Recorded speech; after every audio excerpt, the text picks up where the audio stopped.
At Family Wealth Group, we help people prepare for and go through different seasons of their life.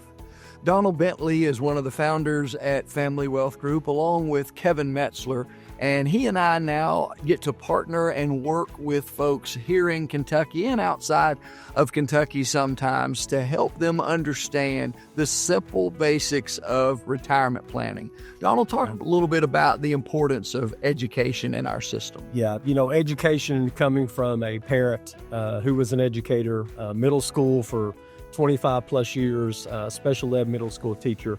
We can all say that we have teachers that we can look back on in life and say that teacher was so powerful of maybe getting to where I'm at today. So having that education, not only then, but now that season of life, Jeff, that you're talking about is so important to really go back and say, I really need to make sure that all of my education that I am trying to understand and trying to get to know is going to help me at that next stage of life. And speaking of education, I think your mother was an educator. Yeah, learned so many lessons from my mom and dad, but mom was an English teacher and spent a lot of time in the school system. And I was raised in the school system. I can remember as a little boy going to the basketball gym, going to the football field, and just being consumed with all of the activities in the school system. So thankful for our backgrounds in education. And now it's our privilege to be able to share information with the folks that we get to serve, teaching them different aspects of retirement planning, trying to help them define certain terms that will help them prepare for these different seasons that they get to go through. Yeah. As we've said, we've heard it before, education is power, but that implementation of that education is really powerful. And Donald, that's the purpose of today's program, is to show you some things that we've been able to share with the clients that we have the privilege to serve on a daily basis. So Donald, come join me. The first topic of conversation today is bucket number 1, non-qualified money. Donald, talk a little bit about non-qualified money, how the money gets in here, and once it gets in here, how does it work? Yeah.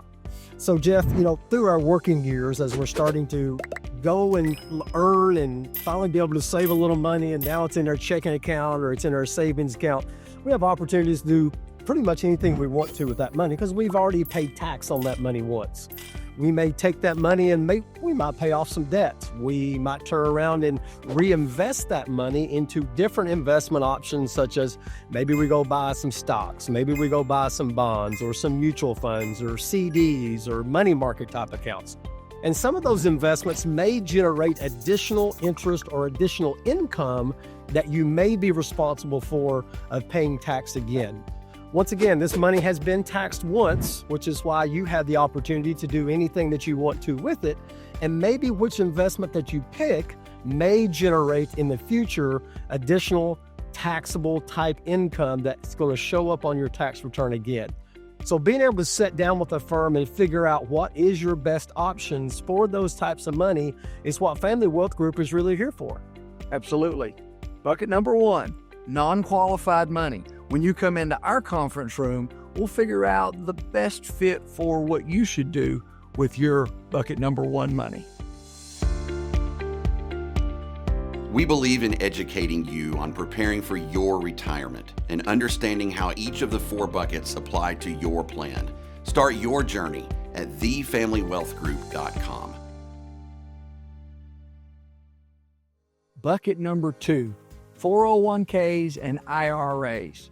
That's qualified money.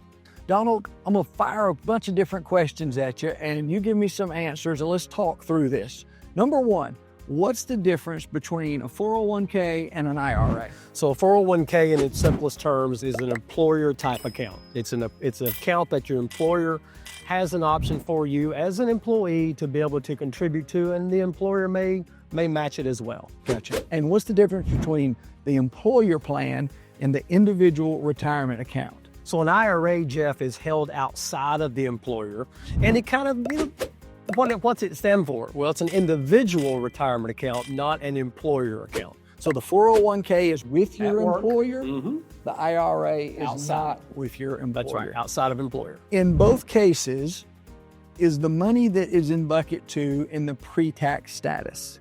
Could be, right? There is a 401k traditional, there's a Roth 401k, there's a traditional IRA, there is a Roth IRA.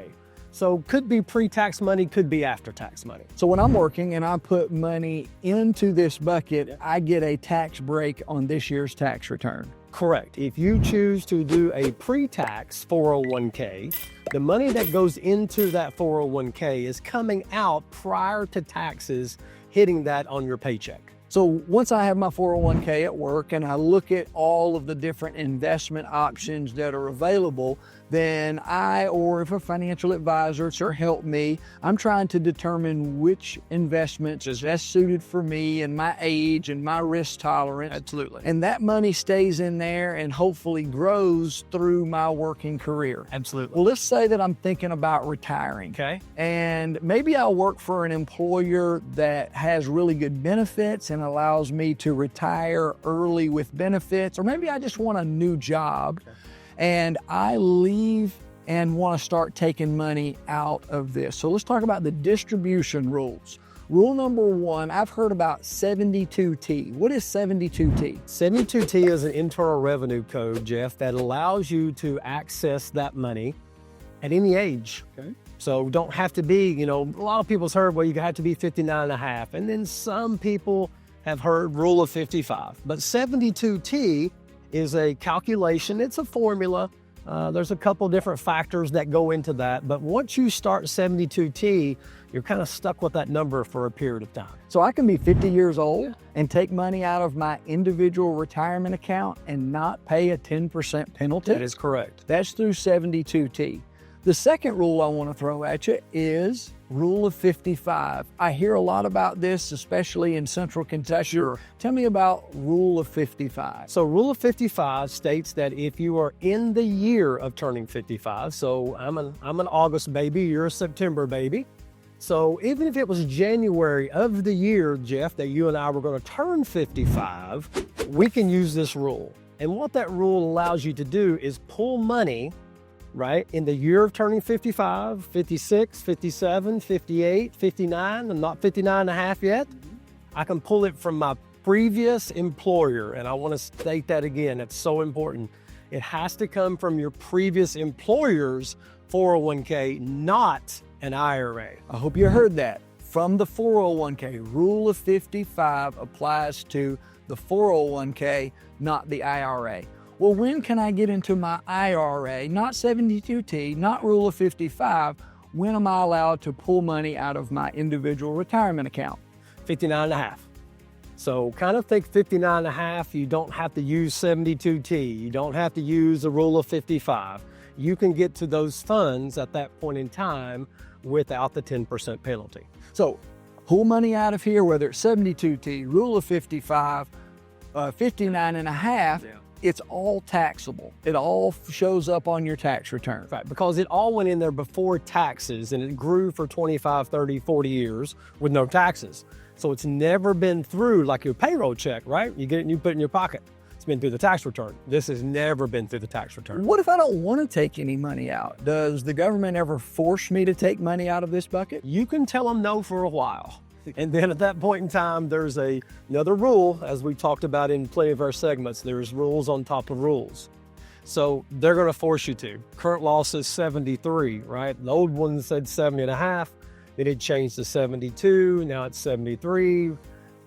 Headed to 75 by 2033. So stay tuned. What's that called? Yeah. Required, right? Keyword, required, and then minimum distribution. Required minimum distribution, a rule that says you have to take this money out starting currently at age 73. Correct. If I am charitably inclined, I want to give to a nonprofit, I want to give to my church, is there a way to give through my IRA? There is. What you and I and our team of advisors get to sit down with a lot of people for the first time and going through our process, we see that maybe they might be doing it the wrong way. Okay. A lot of people for years and years and years and years, because this rule, it's called QCD. What's QCD stand for? Qualified Charitable Distribution. Okay. That doesn't start happening until 70 and a half. Okay. So people that have been givers for their whole entire life, right? How they normally give? Out of their bucket one money, checking account. right? So they just continue to do that for the rest of their life. And they have this bucket of money sitting here, and they don't know about QCD.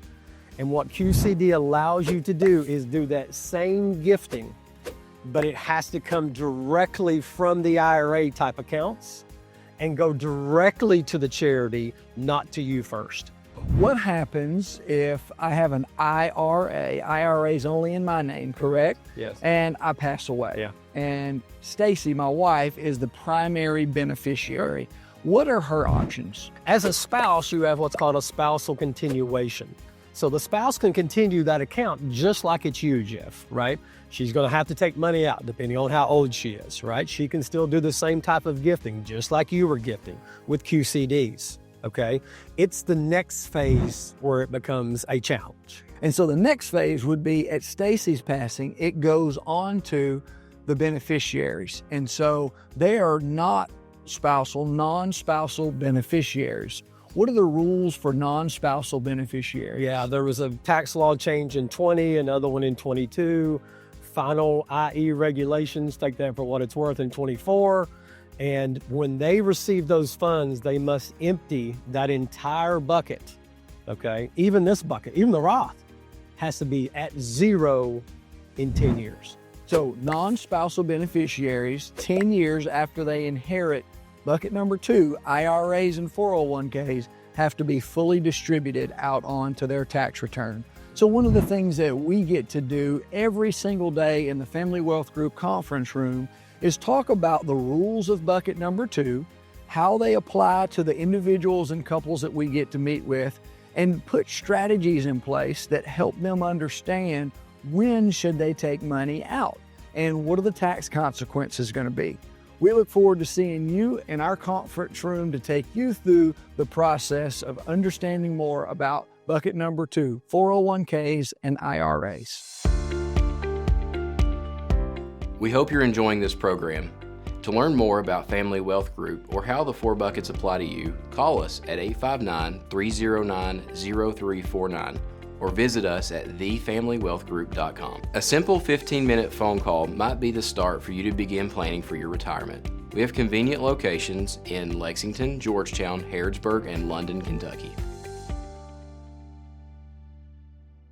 At this point, Donna, we're going to talk about the Roth. Bucket number 3, the tax-free growth Roth 401ks and IRAs. Correct. Talk a little bit about the basics of how do you get money into the Roth bucket. You know, Jeff, in some of our previous segments, we've talked about, bucket number 2, right?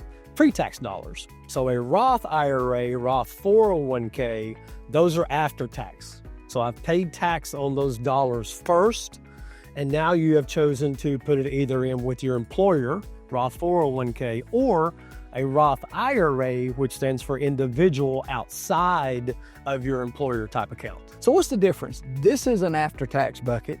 This is an after-tax bucket. Yeah. What are the differences between growing my money in the non-qualified bucket and growing my money in the Roth? Yeah. So Jeff, as we've talked about on the non-qualified, as we call it bucket number 1, the interest, the dividends, the capital gains, the rent that I may have if I've spent some money on buying something else, a rental property or whatever, that's going to show up as taxable income. Okay. If I did the same thing and I bought a stock, a bond, a mutual fund, whatever it was, and I stuck it in bucket number 3, or maybe my employer's bucket, of the different investment options, no tax on the growth. Okay. No tax. So first way to put money in a Roth, I've heard, is a Roth contribution. Correct. So a Roth contribution, do I have to be working to put money into the Roth through a contribution? You do. You have to have earned income. And earned income, we won't spend a lot of time, but you have to have a job. Okay. Right? And you can contribute up to a certain limitations depending on how old that you are. So the older you are, you get a little chance to put a little bit more in, called a catch up. So you can put money in there, but you have to have a job. Question. Sure. If I'm married and just one of us works, can one contribute or can both contribute? If there's enough earned income, you both can contribute only with one job income. Interesting. Yeah. So two people that are married, even if they both don't work, as long as there's enough earned income, both can put into their accounts. And these are individual accounts. Correct. Roth IRAs. Individual retirement accounts. Correct. So once I put the money in there and I pick different investments. Sure. And by the way, I can get the same investment here as I get here as I get here. Absolutely. So there are no different type of investments for Roth IRAs. Right. It's just the tax rules of how it grows. That's right. It's the umbrella. So once I get money in, and it starts growing, and I'm 50 years old, can I reach in there and take any money out if I absolutely need it? Yeah. What you have access to, Jeff, is the contributions, what you have already paid tax on. What you do not have access to without taxes and a penalty is the growth of that money, right? Unless I've had the Roth for 5 years or 59 and a half, whichever longer. So if you're 50, right, and you reach in here, you can grab your contributions that you've paid tax on without any type of taxes or penalties. But if you touch that growth and you've not had it for 5 years and you're not 59 and a half, it becomes taxable and a penalty. So I can get my contributions back. I just need to leave the growth alone. Yes. And then when I'm 59 and a half, as long as it's been in there 5 years, I can take it out. No taxes? All of it. Even the growth. Very good. So a lot of people, when they come to us, they say, well, I put the money in there after tax, but then I can go grab that with no tax. And we're like, no, it's follow the rules and you can grab it all. All the growth you can pull out. So yes, Great. Roth. So first way is contribution. Number two, Roth conversion. Tell me the difference in a contribution and a conversion. Yeah. I think it's important what you said earlier. On a contribution, you have to have job, working, earned income, right? On a Roth conversion, you do not have to have a job or any type of earned income. And the way that you convert is you're taking money from bucket number 2 and you're choosing not to take it to your checking account or to a savings or CD. You're going to take it and put it over here. So now you're telling the tax people, right? Hey, I know that the money's coming out. I'm choosing to pay tax on it now, right? To get it out of here because I got to take it out anyway. So I'm going to pull it over here, pay tax. No different than you take it and put it over there, you pay tax. However, now the money's sitting over here growing with no tax. Follow the rules, I can take it all out, no tax. So I can put money in through contributions and conversions. Right. But no matter what, when I get money in there, if I follow all of the Roth rules and leave it alone and let it grows tax-free. I can take distributions out tax-free. Well, what happens if I pass away and it goes to my wife, Stacy? Is it tax-free for her? Tax-free to her, and she can also let it sit there forever and ever and ever and pass it on to your 2 kids or grandkids or something at that point in time. Different set of rules for them, right? So Stacy could hold on to that money, right, and not have to take any of it out. So I know in bucket 2, we spent and talked about the 10-year rule. The Roth, 401k, and IRA has the same 10-year rules. They have to empty it. So the spouse can inherit and stretch it through their life. Yes. But when my wife passes away and it goes to non-spousal beneficiaries, then they have 10 years. It still grows tax-free. Absolutely. It still is distributed tax-free. Absolutely. But at the end of the 10 years, it finds itself back here in bucket number 1, and the process starts all over. That's right. So that's the Roth 401k and IRA. It is a great place to grow your money tax-free. When you come into the conference room at Family Wealth Group, we'll sit down and help you try to understand the rules of the Roth and if it's a good fit for you and your family. We hope this program has helped you and look forward to serving you in the future. Start your retirement journey at thefamilywealthgroup.com. Schedule an appointment to learn more. Donald, today we've been talking about bucket 1, bucket 2, bucket 3, all of the different rules, and we just want to recap everything really quick. Bucket number 1, tell me a little bit about bucket number 1, non-qualified money. Money that you have paid tax on, either out of a payroll check or out of an investments from bucket number 2, you've paid tax on that money once, right? So now it's in your checking or savings, and you can choose to do different things with that. You can reinvest some of that money as well, and we talked about that, the earnings, the dividends, the cash, et cetera, whatever that makes, it's going to show up as taxable income again. So if I pull money out of my checking account, not a taxable event, but if I look for investments, the interest, the dividends, the capital gains is going to be a taxable event. Yes. Bucket number 2. Yep. Qualified money. 401ks, IRAs, other employer-based plans, 403bs, 457s. Right. So 401ks are with the employer. They're with the employer. So your employer that you worked for, still working for, may have offered a 401k to you or a 403b, and you have chosen to not get as big a paycheck and save it for later. And the employer might have matched along the way as well. And that money's going to sit in there, hopefully till you retire, and has grown quite a bit. And then when you pull it out, it's going to show up as taxable. It's taxable income. It is deferred compensation. Correct. But it's still compensation. That's correct. It's just deferred compensation. So when it comes out, it's compensation. It's income. It's income. So we talked about the rules. 72T, rule of 55, 59 and a half. Yes. RMDs, UCDs, Yes. beneficiaries as spousal beneficiaries, the 10-year rule or non-spousal beneficiaries. A lot of rules to think through and remember. Yes. But we're not pushing this information out so that you can listen to this 30-minute program and then you have everything figured out. Yeah. Just the opposite. We want you to know enough about each of these buckets and the rules so that you can make good, solid consumer decisions. Yep, absolutely. Absolutely. Bucket 3. Absolutely. Tell me the rules of bucket 3, Bob. Yeah, so, Roth can be a Roth 401k, once again, employer type account, or a Roth IRA, which means outside of the employer, which stands for individual retirement account. So Roth sounds a little bit like bucket number 1, Jeff, where it's after tax money, so I have to pay tax on it first. Then the money is going to be invested. And here's the neat thing about bucket 1 and bucket 3. They can be the same type of investments. I can buy the same stocks, the same bonds, the same mutual funds, doesn't matter, right?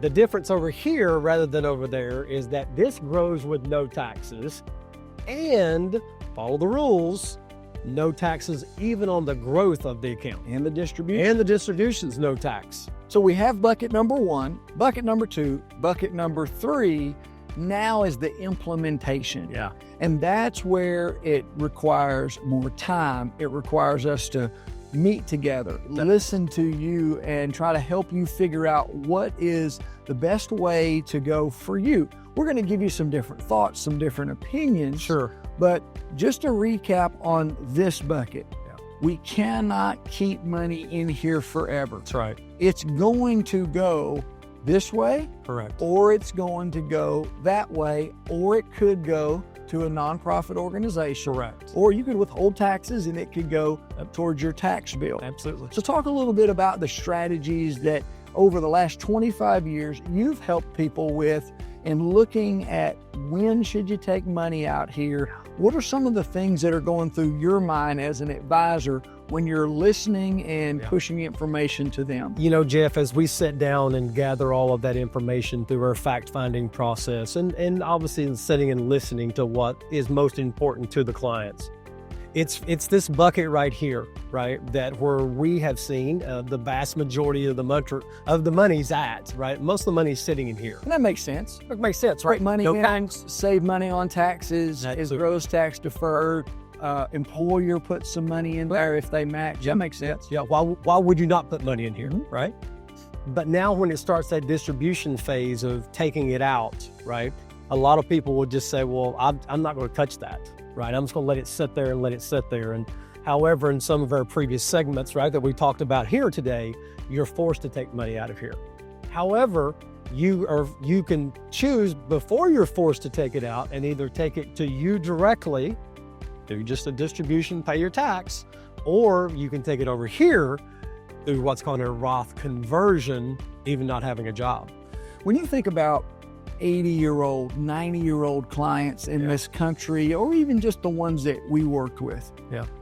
When you look at this board, where do you usually see most of the money accumulate when somebody's in their 80s and 90s? It usually ends up in bucket number one, right? They've never sat down with someone and kind of figured out what might be really, really good, type strategy for them. They're just, well, that's just the way it's been, and it's just the way that I've done it. And when you sit down and see that, and it's because they maybe didn't know about QCD and didn't know about, oh my goodness, at 70 and a half, now 73, 75. Now I'm forced to take money out of here, and like, I don't need it now. I'm 85 years old at that point in time. So then it starts to accumulate over there. And of course, what do you want your money to do? Like everybody, you want it to grow. As we've talked about, when it grows over here, shows up on your tax return again. One of the things I find myself talking about in our conference room at Family Wealth Group is just reinforcing to the people that we get to serve that all of this money is theirs. It's theirs, absolutely. You have access to all of these buckets, and a lot of people feel that if it's not here, that they don't have access to it. But the transition into retirement and into those retirement years give you the flexibility to take money from here, take money from here, put money over there, pull it out of there. It gives you that flexibility. But when you really start looking at all the rules and all of the moving pieces, it is overwhelming. It's overwhelming. It is. That's the privilege that we have at Family Wealth Group. We have a team of advisors, and we are passionate about sitting down with you, talking to you about how these rules work, and then implementing strategies that help you to be as efficient as you can be as time goes on. So let's wrap up, Donald, and let's head back over to the table. Let's do it. Wow, Donald, that was a lot of information. It was. Remember, today's conversation is not so that you can figure everything out. It's so that you can start to understand enough to make good consumer decisions. Yeah. Kevin's vision, our founder of the company, was to bring those professionals together that you probably should run into or are going to run into at some point of your life. So him having that vision years ago is what led to Family Wealth Group of where they're at today. And as we always know, about the time you get something put in place, they change the rules. And that's why we as a firm are committed to continuing our education, continuing to meet together, go to different educational conferences so that we can not only stay on top of the rules, but also understand new strategies that we can implement to help you prepare for and go through these different seasons of your life. So we look forward to seeing you in our conference room soon. And we look forward to helping you any way that we can. Donald and Jeff have gone over a lot of information in this program. If you have questions or want to learn more about Family Wealth Group, learn about attending an in-person educational presentation, please visit our website at thefamilywealthgroup.com. You can even schedule an appointment to learn how the 4 buckets apply to you. We look forward to seeing you in one of our offices.